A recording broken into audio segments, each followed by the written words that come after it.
દેશની સીમાઓ માતાના વસ્ત્ર સમાન છે. તેનું રક્ષણ કરવું દરેક ભારતીયની ફરજ છે. ભીષ્મ પિતામહ.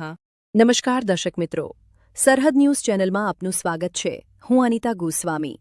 હવે જોઈએ સમાચાર વિસ્તારથી. બચાવ રાજબાઈ માતાજીના મંદિરે રાપર મત વિસ્તારના ધારાસભ્ય વિરેન્દ્રસિંહ જાડેજા દ્વારા ₹11 લાખનો ઘાસચારો ગૌમાતાને અપાયો.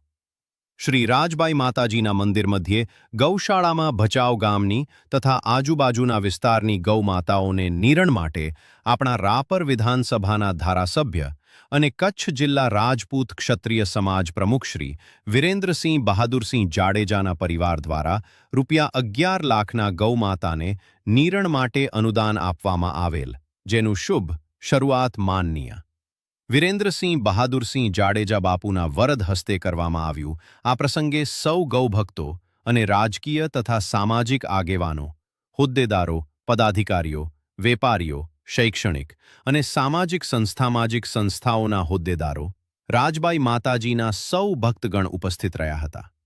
આ પ્રસંગે બચાવ નગરપાલિકા પૂર્વ ઉપપ્રમુખ અને કચ્છ જિલ્લા ભાજપ આગેવાન કુલદીપસિંહ જાડેજાએ જણાવ્યું હતું કે વરસાદ ખેંચાયો છે ત્યારે સરકાર દ્વારા મદદ કરવામાં આવશે, પરંતુ અત્યારે આપણે આપણી ફરજ નિભાવી ગૌમાતાઓને નિરણ આપીએ. રિપોર્ટ બળદેવપુરી ગોસ્વામી, સરહદ ન્યૂઝ, કચ્છ. આપના પરિવાર તરફથી ગાયના ઘાસના ચારાવાના રૂપે ₹11 લાખ આપવામાં આવેલો છે. એ અંગે બે શબ્દ કહેશો. આ કોઈ દાન નથી, દાન શબ્દ વાપરવો ન જોઈએ. મેં કાલે પોસ્ટરમાં જોયું કે ઘણા બધા લખ્યું કે આટલું અનુદાન. આ એક સેવા છે અને દાન આપી શકીએ એવી આપણા કોઈની કેપેસિટી હોતી નથી.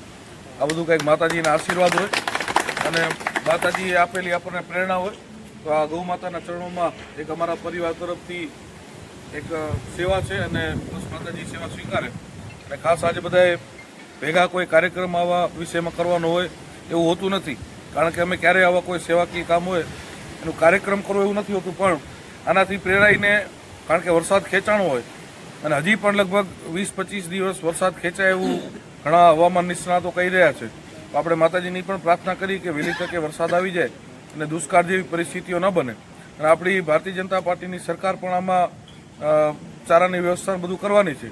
પણ ત્યાં સુધી આ પરિસ્થિતિને પહોંચી વળવા માટે એક આપણા બધાની ફરજ છે કે ગૌમાતા એટલે આપણા બધાની માતા કહેવાય. ત્યારે એના માટે અને અબોલ તમામ જીવો માટે જેટલું થઈ શકે એટલું કરવાનું હોય. ત્યારે અહીંના માધ્યમથી અમારા પરિવાર દ્વારા જે એક નાની સેવા આપવામાં આવી, એવી રીતના અલગ અલગ બીજા પણ ઘણા બધા મિત્રોએ પોતાની સેવા નોંધાવી છે. અને હજી પણ અહીંયા રાજબાઈ માતાજીના મંદિરે જ્યાં લગભગ 1500-2000 ગાયોનો નિભાવ માટેનું એક અહીંયા વ્યવસ્થા ઊભી કરવામાં આવી છે. એમાં બધાએ જોડાવવું જોઈએ અને ફૂલની તો ફૂલની પાકડી પોતાની સેવા અર્પણ કરવી જોઈએ એવી હું આપ સૌને અપીલ કરું છું.